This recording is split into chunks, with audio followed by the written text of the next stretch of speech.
করছো?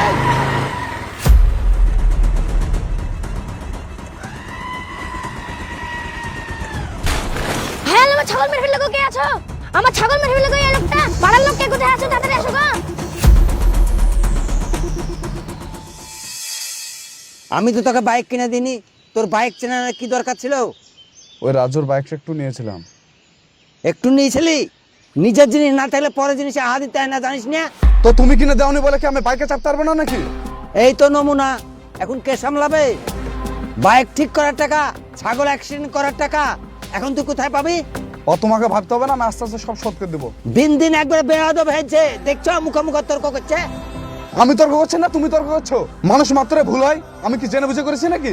মাইনুল, তুই মুখে মুখে তর্ক করিস নি বাপ, তুই চুপ থাক। আমি কি চুপ থাকবো? মাথা মুখে কথা শুনেছে, তুমি দেখতেছো না? আমি তো কোনো কথা বুঝিনি, তোকে তো কোনো কথা বলারই জো নাই। তুই তো এখন বড় অফিসার হয়ে গেছিস।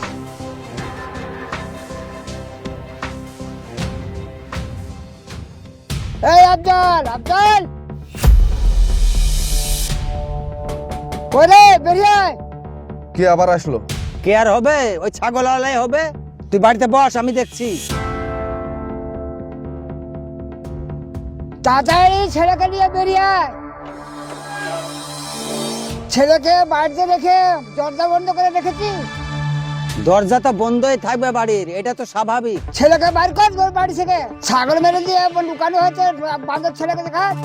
আমার ছেলের কোনো দোষ নাই গো ভাই। আর রাস্তা তো ছাগলের জন্য বানানো হয়নি। আর তোমার ছাগল বেঁধে রাখতে পারো না? বাপ তুই যাস নি বাপ। না তুমি ছাড়ো তো।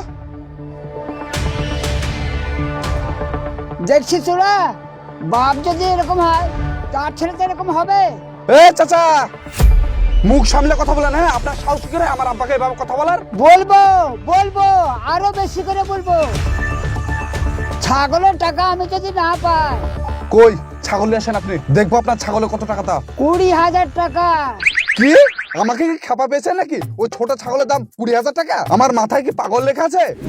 চুপ কর মাইনুল, আমি কথা বলছি না। দেখো ভাই, ঝামেলা করে লাভ নাই। 5,000 টাকা নিয়ে মীমাংসা করে ফেলো। 20,000 টাকার নিচে 1 টাকাও নিব না। অত টাকা দেওয়া তো সম্ভব না। একটু বুঝার চেষ্টা করো, নাহলে তো ঝামেলা বেড়েই যাবে। আমাকে বুঝাতে আসেন না, কুলাঙ্গার ছেলে তৈরি করেছে, তার দায়িত্ব আপনাকে নিতে হবে। কি? আমি কুলাঙ্গার? এই এই তো ছাগলের দাম এই থাম থাম থাম থাম, ঝামেলা করে নিয়ে।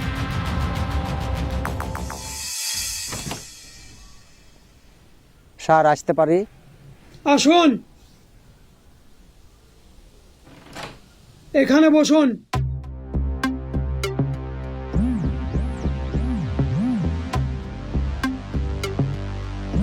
স্যার, আমার ছেলের কোনো দোষ নাই, দয়া করে আমার ছেলেকে ছেড়ে দেন না।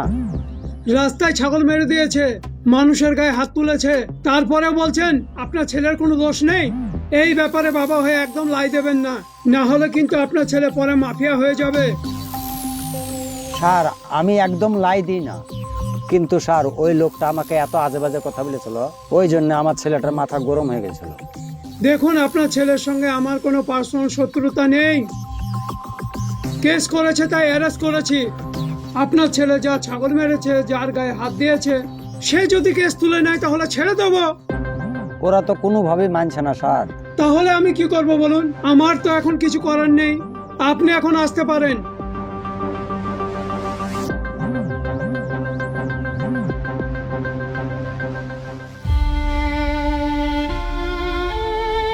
আব্বা কি বললো? ছাড়বো বললো? তুই চিন্তা করিস নি, আমি দেখছি।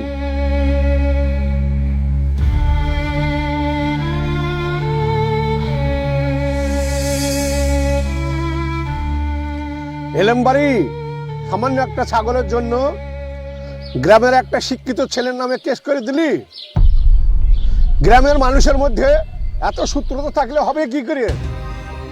আপনি জানেন না, আফজালের ছেলে আমার মাথায় মেরে মাথা পাঠিয়ে দিয়েছে। এতটুকু ছেলে এত সাহস হয় কি করে? আমি সব শুনেছি। বাপের সামনে জাতামাতা কথা বললে কেউ কি শুনবে? আমি হলে আমিও মারতাম। কিন্তু প্রধান সাহেব। কোনো কিন্তু না, মাইনুরকে আজই ছাড়াবার ব্যবস্থা কর। আজই থানায় গিয়ে কেসটা তুলে নে। আর আমার ছাগল? আমি তো বলেছি ছাগলের 5,000 টাকা দিয়ে দেবো। প্রধান সাহেব, একটা ছোট ছাগল, হ্যাঁ, ও 20,000 টাকা চাইছে। খুব বেশি হয়েছে না? কিসের বেশি? আমার ভালো জাতের ছাগল, আরো বড় হলে আরো দাম বেশি হতো। আচ্ছা ঠিক আছে এলেম, তুই থাম। আফজাল, তুই এলেমকে 10,000 টাকা দিয়ে দিবি। দুজনই খুশি হলে তো ঠিক আছে?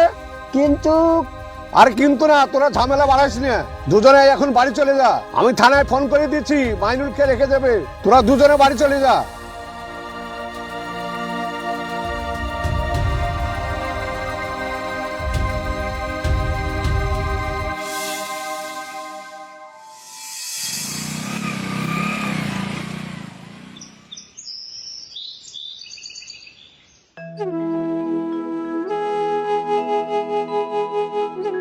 কিরে সকাল সকালে তো টেনশন ইচ্ছেন বাড়িতে ধান এলে নাকি? আরে ঝাড় খাইনি রে, সরকার যেভাবে আমাদেরকে বাস দিচ্ছে, এতে কিছুদিন আগে পরীক্ষা দিয়ে আসলাম, শুনছে নাকি পরীক্ষার প্রশ্ন ফাঁস হয়ে গেছে। সত্যি রে, চাকরি বাকরিও নয়, আবার পাড়াতে মুখও দেখাতে পারছি না। আমার বাড়িতে তো বিয়ে করে দিন রাত আমার কানের গোড়ায় বকে যাচ্ছে। আমাকে কে বিয়ে করবে, ওদেরকে কে বোঝাবে? আর ভালো লাগছে না বুঝলে, আমরা বাঙালি, আমরা শিক্ষিত ছেলে, এখন যদি চায়ের দোকান দিই তাহলে লোকে আমাদেরকে কি বলবে বলতো? আব্বা তো বলছিল চাকরি বাকরি তো পাবি না, তো একটা ব্যবসা খুলেছে সেটাই কর, ভাবছি ওটাই করবো। তোর বাপে নালে টাকা পয়সা আছে, তুই ব্যবসা করবি, কিন্তু আমাদের বাপে তো কিছু নাই, আমরা তো আর কিছু করতে পারবো না। ঠিক বলেছিস, নুনদানতে তো আমাদের পান্তা ঘুরাই। শুন ভাই, টাকা পয়সা না থাকলে না এ যুগে কেউ কাউকে মূল্য দেয় না। তোরা দেখলি না আমার সঙ্গে যার সম্পর্ক ছিল, যে মাস্টারের ছেলে পেলো অমনি বিয়ে করলো। আরে আচার চাচা ভালো কাজের কাজ করেছে, বাড়ি খানকি বাড়িতে দেখছিস? তাই রে, বাড়িটা কিন্তু বিরাট বানিয়েছে। আরে নেতার পেছনে ঘুরে ঘুরে টিকিট পেলেই বাস, তখন দেখে কে? এখন নেতা হতে পারলেই টাকাই টাকা। শুধু কি টাকা রে ভাই, পাওয়ারও আছে। কার হিম্মত আছে নাকি ওর গায়ের হাত দেওয়ার? একবার গায়ে হাত দিয়ে দেখ দিনে কি করে। আরে দেখলি না প্রধানের একটা ফোনে মাইনুলকে কিভাবে ছেড়ে দিল? নাইলে মাইনুল এখন জেলে থাকতো। ঠিক আছে, তোরা বস, আমি একটু মাঠে যাব। এই, ওর ব্যাপারে এসব বলার কি দরকার ছিল? আরে আমি এত ভেবে বলেছি নাকি? পাগল আছিস নাকি?